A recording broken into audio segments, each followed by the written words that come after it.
How would you even describe the process of trying to create the space perhaps for an emergent color to appear and for you to create maybe the capacity within yourself to even acknowledge its existence? Oh, beautiful. Beautiful.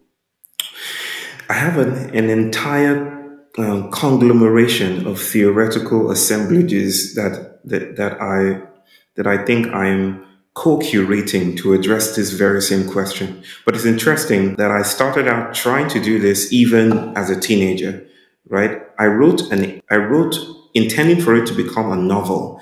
I wrote an essay when I was younger, much younger. Not a teenager. I think I was in my 20s, and it was called Escape from Heaven, right? Right, And right. it was about someone who died and arrived in heaven, described the beauty, the wondrous beauty, and I gave it a mythology, a name. You know, I gave aspects of this heavenly place names.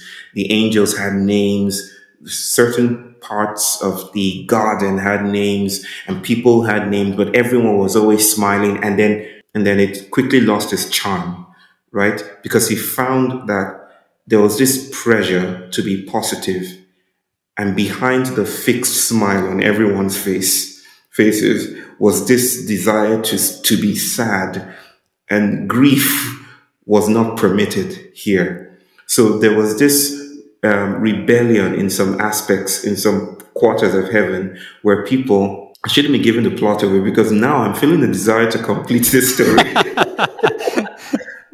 but there was this. This podcast will never see the light of the day. This will just be my template for a book. This is between both of us. No one can know about this. But in some parts of heaven, there was a rebellion, and he was dragged into it. Right. So there was this upheaval, this insurgency, mutiny from citizens of heaven. Like, we need to cultivate sadness. We need to cultivate grief. And the way they do this is that they slip in through a crack in one of the multiple geological features that define this utopian project. They slip in through a crack and they practice grief. And then the story goes through other lengthy lines of how they actually escape heaven. But I'm not going to give that away now.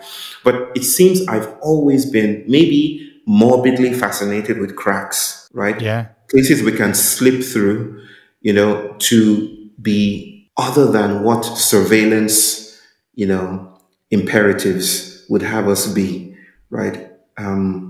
So for me, it seems that the world, when we think about the world as ongoing emergence, flow, heaven feels like a repudiation of becoming, right? It feels like a rejection of emergence. It feels like the end of history, which is terrifying to me, no matter how happy this project is. It feels like no more sadness, no more pain, no more. So I need to think about the world as open-ended inquiry, as something so scandalously promiscuous that every time we try to hold it, it slips away from capture and it does something else.